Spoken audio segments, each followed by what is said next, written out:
Good morning student, class 7 के प्यारे बच्चों। आपने कल चैप्टर 2 पढ़ा, वर्णों के वर्ण विचार। तो अब हम उसमें आपने स्वर और स्वर व्यंजनों के भेद पढ़े।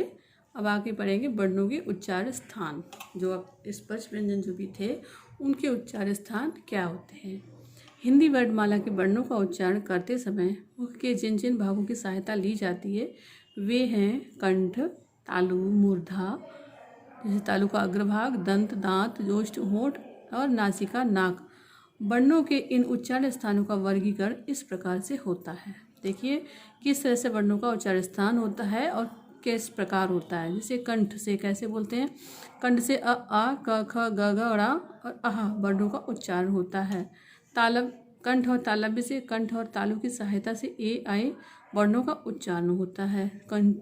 कंठोष्ठ, कंठ और ओष्ठ मिलकर कौन सा करते हैं, ओ औ अंग, ओ औ आ।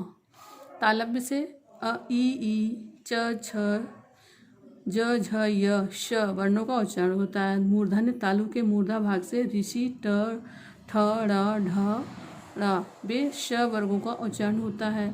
दंत से दांत या मूल रूप से त, थ, द, ध, ज, र, ल स वर्णों का उच्चारण स्थान होता है। ओष्ठ से उ, प, फ, म, भ आदि वर्णों का उच्चारण स्थान होता है।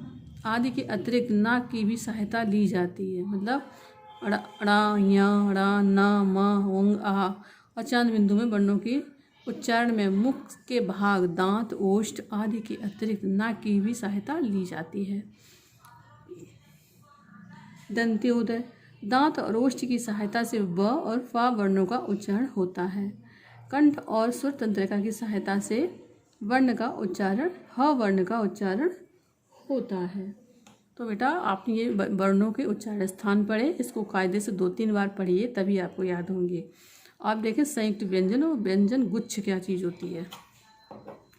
हिंदी में प्रयुक्त वर्णों छ, त्र, ज्ञ और ऋषि को संयुक्त व्यंजन कहा जाता है, क्योंकि इनमें दो शब्द व्यंजनों से मिलकर एक नया रूप धारण कर लिया है। ये इस प्रकार है, जैसे क और श मिलकर छ, त्र, त और र, ग, ज और य, रि, श्र, श और रा, जैसे क्षत्रिय, क्षमा, कक्षा, पक्ष, त्रेता, त्रुटि, त्रासदी ये सारे संयुक्त व्यंजन होते हैं। प्रत्येक व्यंजन के साथ स्वर मिला होता है, जैसे क प्लस अ बराबर क।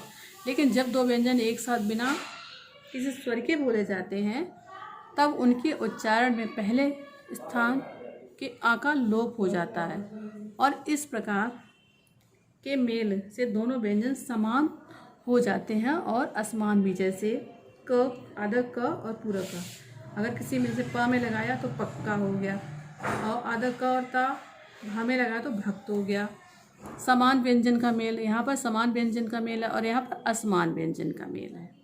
तो व्यंजनों के इस प्रकार के मेल को व्यंजन गुच्छ कहा जाता है। क्या कहता है, व्यंजन गुच्छ। ये हमारे थे संयुक्त व्यंजन और ये है हमारे व्यंजन गुच्छ। जब दो समान अक्षर मिलते हैं तो इनमें स्वर का लोप हो जाता है, जैसे अ का लोप हो जाता है।